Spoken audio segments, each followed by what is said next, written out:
Hello et bienvenue dans cette nouvelle vidéo. Aujourd'hui, j'ai envie de te présenter 3 postures à l'aide des briques de yoga, qu'on appelle aussi blocs de yoga. 3 postures à visée de régénération.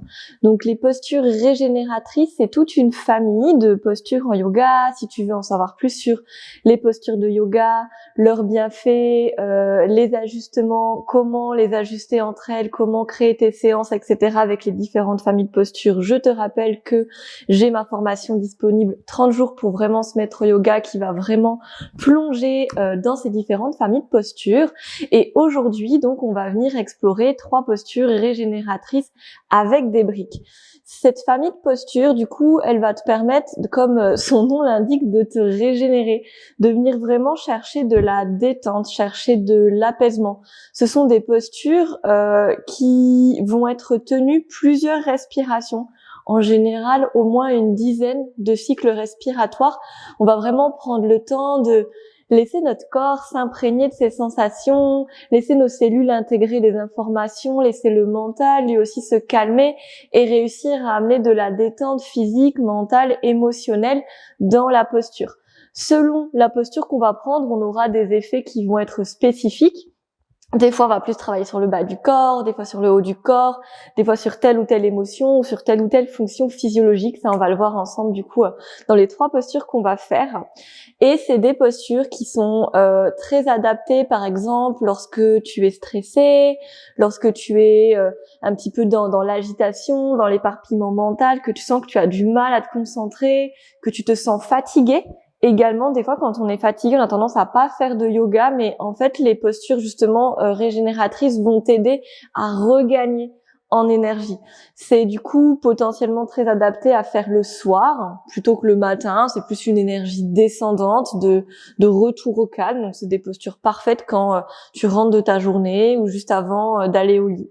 Et c'est aussi des super postures à mettre en parallèle d'une pratique un peu plus dynamique.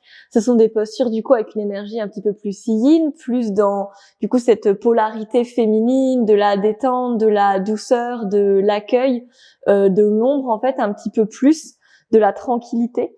Et du coup quand on a des pratiques qui sont un petit peu plus yang, donc du yoga vinyasa, du pilate, du renforcement, de la course à pied, que sais-je encore, on a tous et toutes des modes de vie un petit peu trop exacerbés dans le yang en général.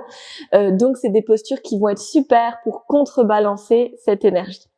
Du coup, sans grande surprise, pour pratiquer ces 3 exercices que je vais te présenter aujourd'hui, tu auras besoin d'une brique. Tu peux aussi en avoir 2. Sur la dernière, j'en utiliserai une deuxième, mais si tu n'en as pas une deuxième, ça pourra aussi être avec un coussin ou un coussin de méditation ou même une couverture assez épaisse. Donc, c'est pas grave si tu n'en as pas 2, mais assure-toi d'avoir quelque chose pour ensuite pouvoir surélever un petit peu ta tête pour la dernière posture. Allez, c'est parti. On va démarrer du coup nos 3 postures régénératrices avec un bloc de yoga.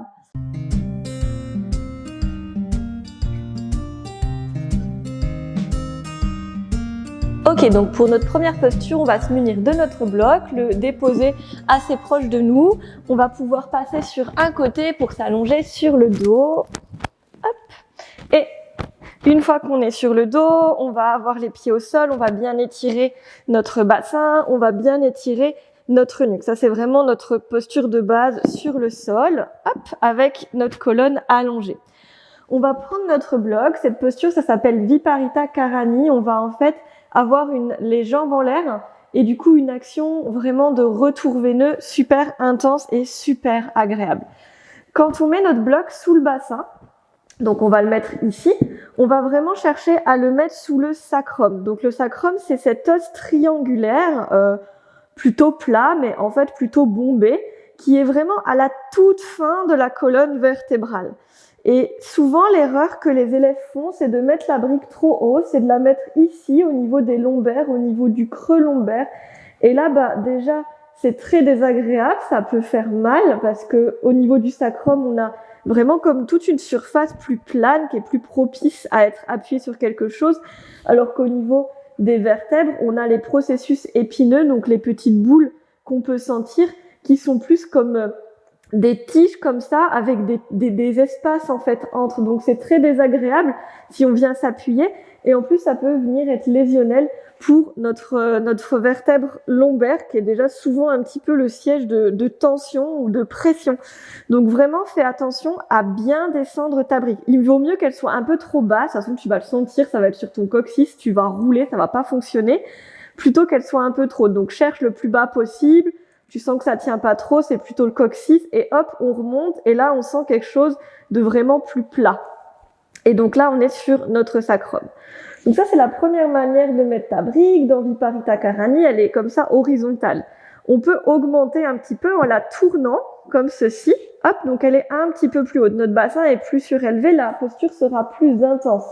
Si vraiment tu es à l'aise, que tu as une pratique quand même assez régulière, du coup que ton dos est assez souple et que tu arrives assez bien à trouver ton équilibre avec ta brique, tu peux monter sur tes pointes de pied et hop, mettre la brique comme ceci en vertical. Donc, ça nous demande de vraiment bien trouver notre endroit où ça va être équilibré. Donc, tu as ta brique tranquillement posée sous ton sacrum, peu importe la hauteur que tu as prise, on peut ouvrir les bras sur le côté, paume vers le plafond, et tranquillement, on va venir monter un genou, puis l'autre, on vérifie qu'on est bien en équilibre, que c'est confortable, et on va déplier nos deux jambes vers le plafond. L'idée, c'est pas forcément de les tendre. Alors après, peut-être que si tu es souple, tu peux les tendre. Mais l'idée, c'est plutôt qu'elles soient détendues.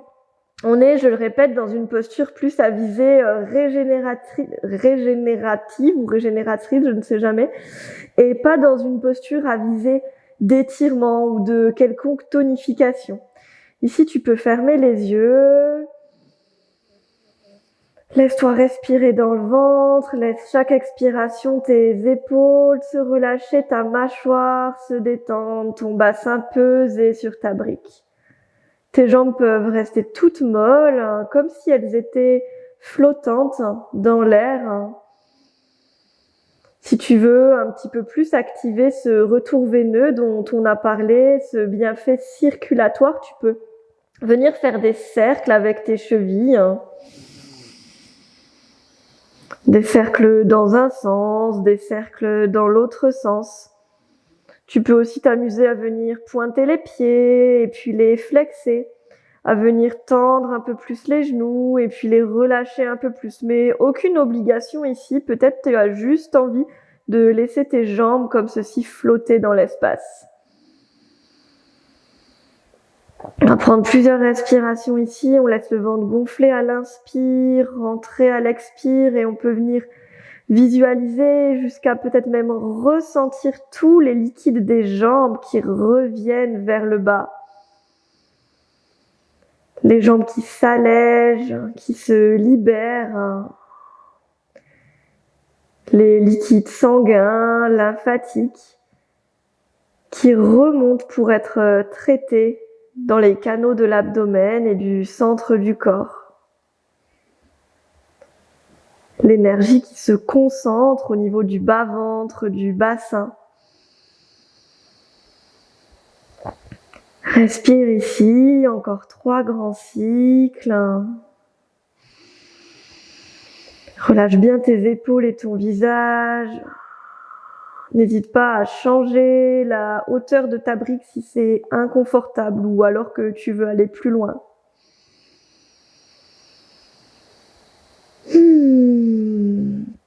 Et on peut replier un genou après l'autre, venir déposer les pieds au sol, qu'ils soient plats ou alors sur la pointe des pieds. On va tranquillement ôter notre brique, la déposer sur le côté. On va prendre soin de dérouler le dos, vertèbre après vertèbre. Ici, on va prendre une petite contre-posture, les deux genoux l'un contre l'autre et les deux pieds encore plus larges que le tapis, en rotation interne comme ceci. Prends quelques respirations pour redonner de l'espace au niveau de ton sacrum, de tes articulations sacro-iliaques. Respire dans le bas du dos. Et on peut relâcher. Donc cette posture de Viparita Karani, elle peut aussi se faire avec simplement les jambes contre un mur ou alors les pieds déposés sur une chaise. L'idée, c'est si par exemple on n'a pas de brique, ou alors que la brique c'est vraiment trop inconfortable, c'est trop dur, il y a des personnes avec les os plus proéminents, ou alors simplement qui n'aiment pas ce contact un petit peu dur. Moi je sais que j'adore, ça me fait vraiment me sentir comme soutenue et un peu comme cadré, je trouve ça très agréable, mais je sais qu'il y a des personnes qui préfèrent les supports un peu mous. Donc ça peut aussi être que tu mets un coussin sous ton sacrum, un zafou, une couverture, et tu peux venir te placer avec les jambes contre ton mur, ou alors venir déposer tes talons sur une chaise que tu as placée comme ça devant toi, et tu vas aussi profiter de la posture de Viparita Karani. Elle est aussi très adaptée pour les personnes enceintes, donc ça va aider justement dans ce côté des fois jambes lourdes, œdème qu'on peut avoir pendant la grossesse. Donc n'hésite pas, si tu es enceinte, à pratiquer cette posture, donc plutôt la version soit la brique assez basse, ou alors les jambes contre le mur ou sur la chaise. On va peut-être éviter d'avoir la brique très très haute, sauf si on a déjà avant la grossesse une pratique assez régulière et connectée à son corps de yoga. Ok, donc on va passer sur notre deuxième posture maintenant, qui va être une variante de Ardha Setu Bandhasana, le demi-pont. On va plus être sur cette deuxième posture dans une idée d'étirement de la chaîne antérieure. On va étirer le ventre, on va vraiment comme ceci aider à la digestion et à la libération des tensions.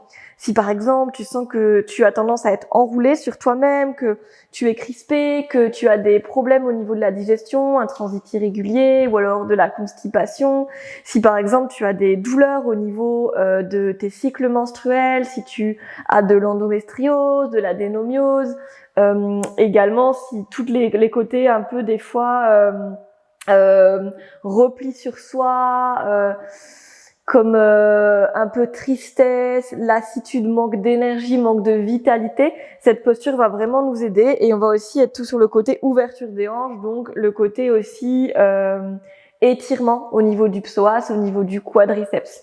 Donc c'est parti pour cette posture, maintenant qu'on a bien donné envie en donnant tous les bienfaits. Donc on va démarrer comme la première, en s'allongeant sur le côté, en étirant bien le bas du dos, en étirant bien notre nuque. Hop, on va prendre notre brique qui n'était pas trop loin de nous et on va la placer exactement comme dans Viparita Karani. Donc c'est pareil, le début, on a nos 3 hauteurs, donc comme ceci, ou hop, pointe de pied comme ceci.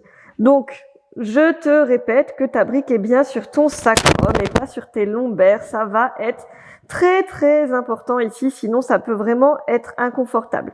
Ici, c'est aussi important que tu sois pas trop creusé dans le bas du dos, donc n'hésite pas à soulever ton bassin et un peu le prendre avec tes mains comme si tu rentrais ton sacrum à l'intérieur, que tu voulais décambrer le bas du dos. Un peu l'idée de la queue du chat dont je parle souvent dans mes vidéos et dans mes différentes formations autour des ajustements posturaux et de la biomécanique. Donc, je te le place ici, mais du coup, toutes les formations sont dans le studio en ligne que je te mets juste là pour comprendre un petit peu pourquoi on fait tous ces ajustements.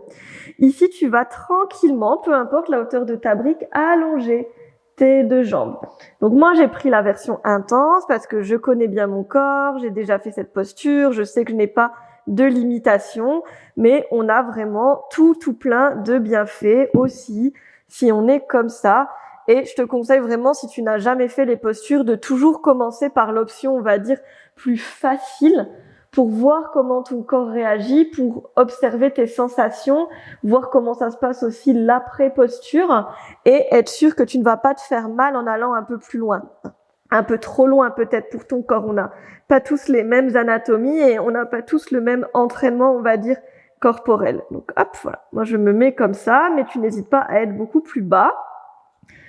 Ah, ici on peut voir vraiment dans la forme du corps comme cet arc, cette ouverture avec le pubis ici en clé de voûte qui va vraiment nous étirer. Si on veut aller plus loin dans la posture, on peut monter ses bras et les relâcher sur le sol. On peut aussi là fermer les yeux. Donc ici on garde quand même dans cette posture de régénération une certaine tonicité dans le bas du ventre et le bas du dos. On va pas chercher à complètement se relâcher parce que ça peut amener à ce qu'on cambre un peu trop et ce qu'on se fasse mal. Donc cherche à garder un petit engagement au niveau du bas-ventre et toujours ton petit sacrum coccyx qui chercherait à se rentrer à l'intérieur. Ça va t'aider à ne pas aller trop loin. Ici, chaque inspiration, tu vas visualiser cette ouverture de l'avant de tes pieds jusqu'à ta gorge, jusqu'à tes paumes de main. Chaque expire, tu vas relâcher un peu plus tes épaules, ta mâchoire, le ventre se rentre. On prend plusieurs cycles ici et vraiment on va chercher cette ouverture, cet étirement du ventre. Ici, on peut, si ça nous fait du bien, aussi prendre ses mains et venir un peu masser dans une idée de remonter. On peut prendre les paumes de main comme ça, venir tirer depuis le pli de laine. On peut aussi prendre les poings. On peut activer un peu plus la posture en rentrant vraiment le ventre activement le plus longtemps possible sur nos expires. En inspirant, on le laisse gonfler. J'expire, j'engage le périnée, je rentre un peu plus et on sent que ça vient tirer de plus en plus profondément. Donc, c'est toi qui gères un peu ce que tu as envie de faire. Dans tous les cas, tu respires, c'est fluide. On prend un dernier cycle ici. Et puis, on peut tranquillement ramener les bras, replier les genoux l'un après l'autre. Sur les bouts des orteils ou sur les talons, on vient pousser pour ôter la brique. Et comme tout à l'heure, je prends soin de mon déroulé. Hop, je reviens tranquillement, je tire sacrum vers mes talons. Les deux pieds à plat au sol, assez écartés. On peut amener les deux genoux à droite, puis à gauche. On fait des petites torsions tranquilles. Redonner un peu de l'espace au disque. D'un côté, sur l'expire, inspire au centre, expire sur le côté. Tu peux revenir au milieu et comme tout à l'heure, laisser tes deux genoux se connecter ensemble pour redonner de l'espace à ton sacrum et à tes sacro-iliaques. Prends 2 ou 3 grands cycles respiratoires ici.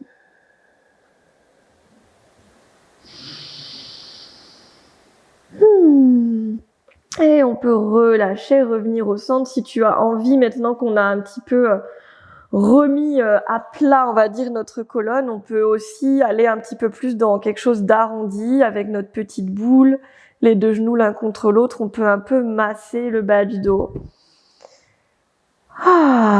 Et puis, on peut relâcher. Ok, donc ça c'était pour notre deuxième posture, une variante du coup de Ardha Setu Bandhasana avec notre brique. On a vraiment une action au niveau du chakra sacré, le chakra qui est au niveau du bas-ventre, Svadhisthana, lié à notre féminin, à nos hanches, à notre utérus ou nos organes reproducteurs, si on n'a pas forcément un utérus, si vous m'écoutez. On a aussi dans ce chakra tout ce qui est lié à la créativité, à la joie, à vraiment ce côté plaisir. Donc c'est aussi une bonne posture si on est comme dans une frustration, l'impression que plus rien ne nous fait plaisir, on n'arrive pas en fait à savourer la vie, on se sent comme un petit peu bloqué, renfermé dans ces centres de plaisir, de sexualité aussi. Donc très très belle posture ici pour venir ouvrir ces centres du bas-ventre, travailler la digestion et l'étirement au niveau des fascias de la chaîne antérieure. On va passer maintenant à notre troisième posture, une variante de la posture du poisson. C'est pour celle-ci que tu es invité à avoir un deuxième bloc qui peut aussi être un coussin, une couverture ou un zafou parce qu'on va simplement s'en servir pour poser notre tête pour que ça ne soit pas trop intense au niveau de tes cervicales. Cette posture là qu'on va faire, elle va vraiment avoir cette fois-ci une action au niveau du haut du dos, au niveau de la poitrine, au niveau des thoraciques, au niveau de ce qu'on appelle en yoga l'ouverture du cœur et ce qu'on appelle plutôt en kiné, en physiologie, en biomécanique, l'extension thoracique. Donc voilà, on est sur deux vocabulaires différents, mais en fait ça veut dire la même chose, c'est le fait d'ouvrir comme ceci la poitrine, de se déployer. Du coup, ici, on aura plus une action sur Anahata, le chakra du cœur qui est lié aux émotions, qui est lié à l'amour, à la compassion et à la guérison. Donc, dans cette posture, on va venir travailler le côté guérison et libération émotionnelle. Pour certaines personnes, ça peut être délicat et inconfortable. On peut se sentir trop exposé, trop vulnérable, trop ouvert. Donc, si c'est ton cas, n'hésite pas à quitter la posture avant que je le dise. Si tu sens que, oula, c'est un peu trop, je me sens comme un peu en danger, mon système nerveux, il est pas trop d'accord, il se sent pas en sécurité, je sens que c'est trop fort pour moi, j'ai un peu envie de revenir dans ma bulle. Donc, n'hésite pas à vraiment t'écouter dans cette posture qui est quand même assez intense. Et sinon, ça va vraiment être une magnifique posture pour nous aider justement dans cette énergie de la guérison, de venir accepter, de venir travailler dans ce lâcher prise, de venir travailler dans cette expansion de l'amour qu'on a pour nous, qu'on a aussi pour les autres. Plus physiquement, on va dire, ça va aussi être génial pour améliorer justement notre posture.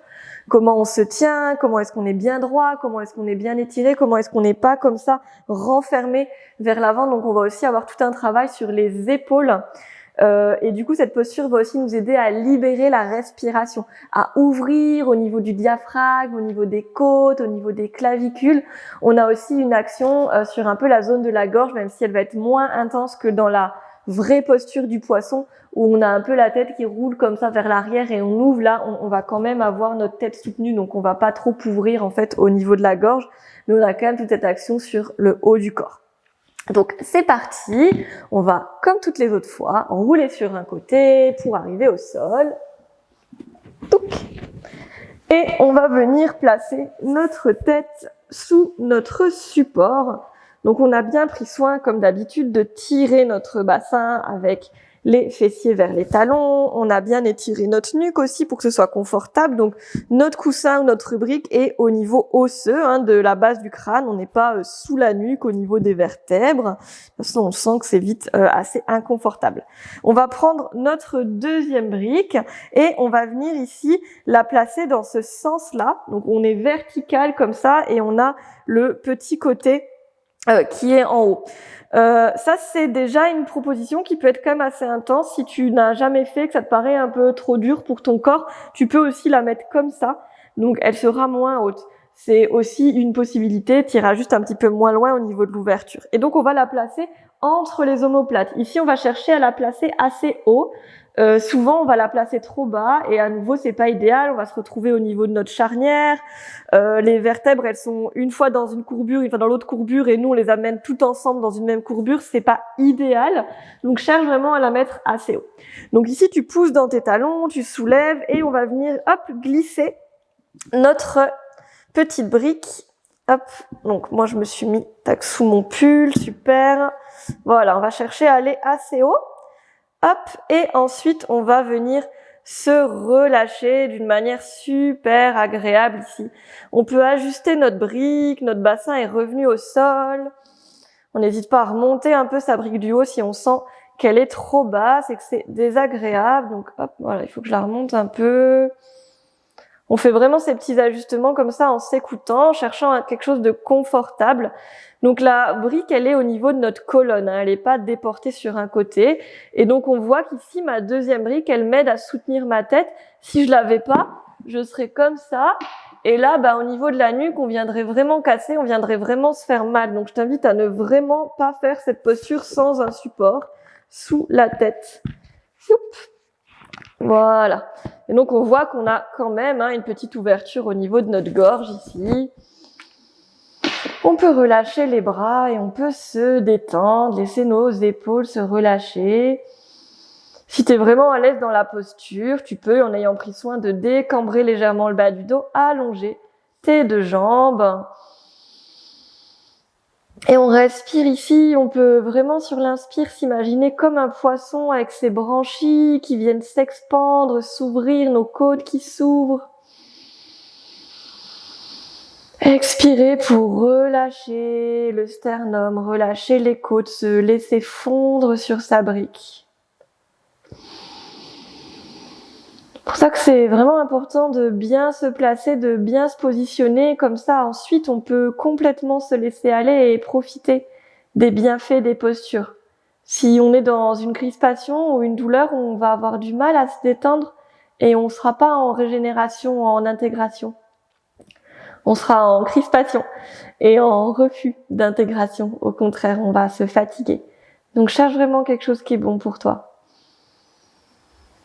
Si la brique est trop intense au niveau du dos, ça peut aussi être que tu te mets une petite balle au niveau du haut du dos. Ça peut être une couverture que tu as roulée pour faire un petit boudin et que ça ait plus ou moins cette forme verticale.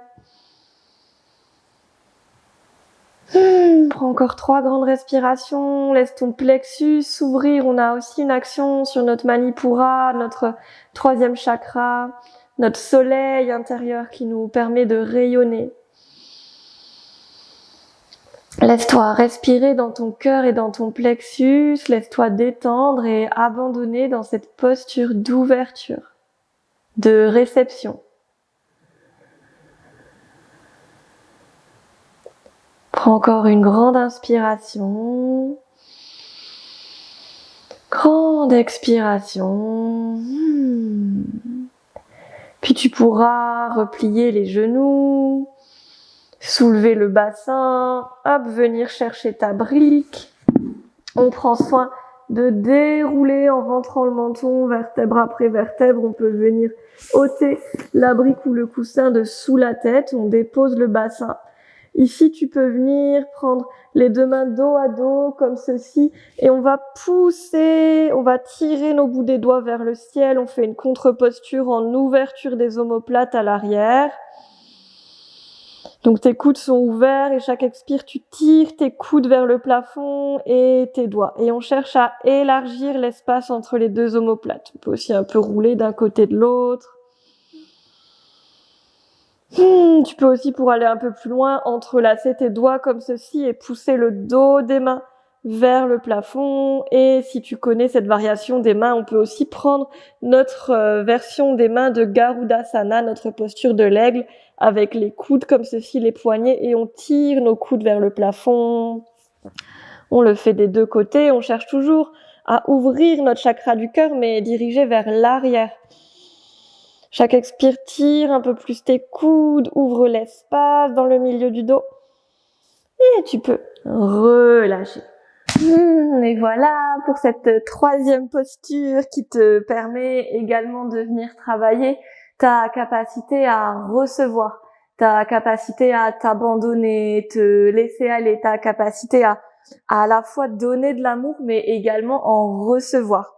Et là, on peut sentir, enfin, je sais pas si toi tu sens, mais moi je sens vraiment comme cette légèreté là dans la poitrine, cette ouverture, cette sensation de waouh, être déployé comme si on avait lâché des choses. On peut vraiment venir travailler à lâcher nos colères, lâcher nos peurs, lâcher un peu nos rancœurs en travaillant dans cette ouverture.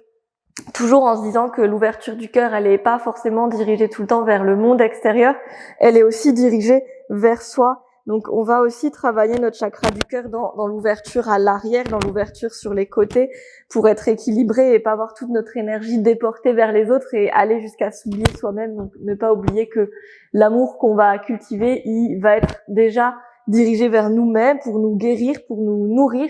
Et ensuite, quand notre réservoir d'amour est bien plein, on peut partager le surplus au monde. Mais si notre réservoir d'amour est comme tari et comme un peu tout petit là, comme un puits asséché, on va plus avoir grand chose à donner au monde et on va vraiment se fatiguer.